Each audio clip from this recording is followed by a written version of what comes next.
it comes to art, I very much have a bunch of different mediums, a bunch of different methods, and I mean, I work obviously like a 9-to-5 job, but that's mostly to actually fund my artism. And basically, yeah, I do woodworking, do metalworking, I sculpt, I work with paints, I draw. So I've done different types of art my entire life. I used to really want to be a writer when I was growing up.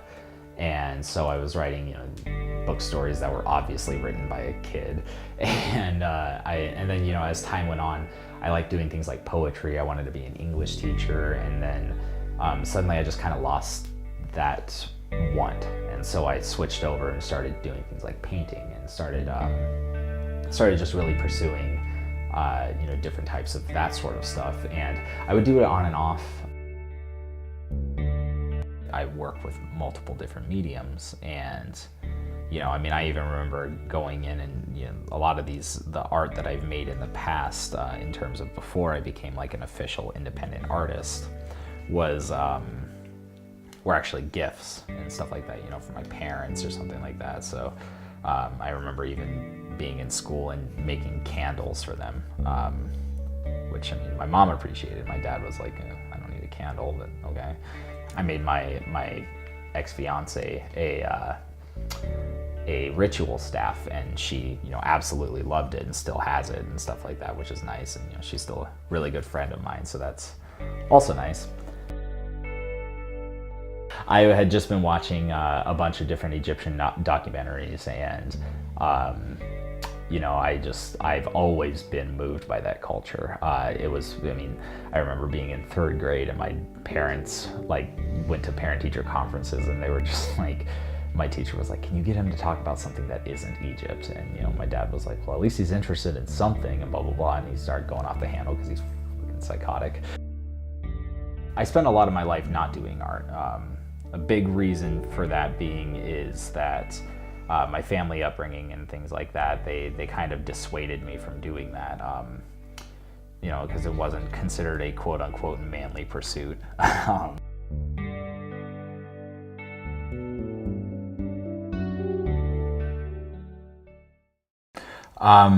So right now I am actually making an incense burner.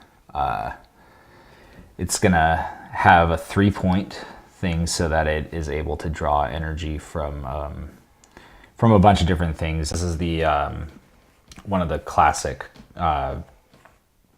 versions of the goddess in terms of depiction.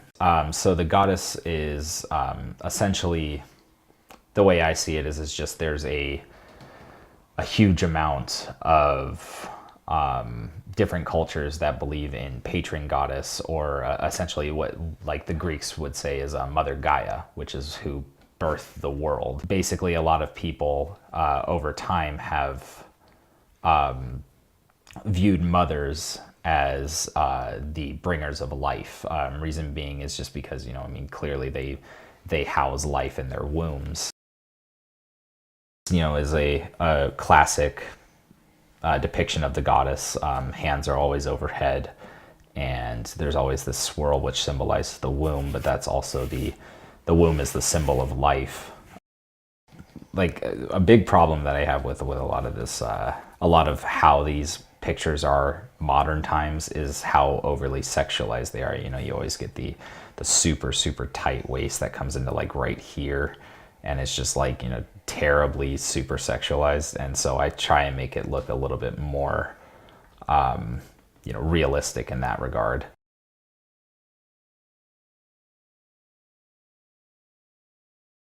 I started with paintings of the universe, actually, because that's a large thing that I believe in, is cosmic energy. The flowing of energy through all things. That's actually something that even Neil deGrasse Tyson has talked about his belief in, and how a body dies, the energy leaves their body and they don't become cold, they become room temperature. And it's like, we learn in physics that like nothing truly disappears, it just gets recycled into something else. I study anthropology, and so it's one of my It's always been a really lifelong passion of mine. But honestly, like, I mean, out of the things that I've made, I started getting into these sorts of things mainly just because of the way that ancient cultures would dictate their lives based off of these, religions and symbols and things like that were so different from one another, and at the same time they had a lot of commonalities. So I think that this sort of stuff, it's kind of like a revitalizing thing for me, at least, just in terms of being able to, I guess, connect with the past. What I can learn from the past is usually a big defining factor in what I practice and what I initially get inspired in. As you can see, from a lot of my paintings and stuff like that, you can actually determine that, a lot of them, there's no set like actual two cultures that I'm like that I painted. Like, it's kind of like a no two is alike sort of thing. So this one, I had just been thinking, like, I didn't really do anything Greco-Roman style, and so I was like, I really wanted to paint like a really nice scene of an ocean that is not calm, because all my other oceans are extremely calm. So this one, I wanted to have a storm going, lightning shimmering through the background, all of these different things, and then I was like, like, I need to give this some sort of cultural thing that people can relate to. And so I decided to have Poseidon erupting from it. That one was kind of, I was in a bit of I have clinical depression, and I also have clinical anxiety. And that was one of those moods where I was just kind of hit by both at the same time. And I kind of just felt like the world around me was burning. This was after the breakup and everything. It was really, really hard time for me.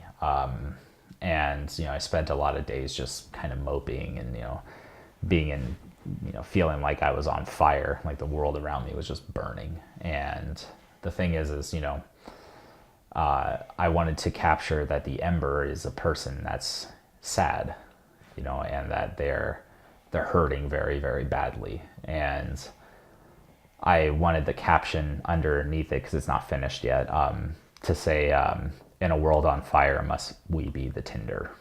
As a result, I think that it's going to be a really good one once it's finished. Right now, it's just kind of, I noticed that the colors kind of ran together, so the flames are a little brown. But that kind of also, I like, because it kind of felt like what my depression feels like, in terms of it being just this really dull flame.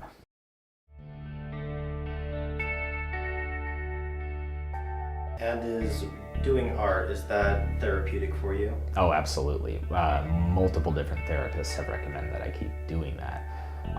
And I mean, it very much does help. I have paintings, obviously the person on fire, and that one is largely driven by my depression and anxiety. And, I mean, even just, painting that violent sea in The Night of Neptune, that one it was very, very relieving, in the sense of I was using harsh strokes and stuff like that. I wasn't being violent myself. And, I could make something of turmoil without causing turmoil. And I feel like it's one of the healthiest outlets that I've ever had. And I very much pursue anybody watching to do that as well.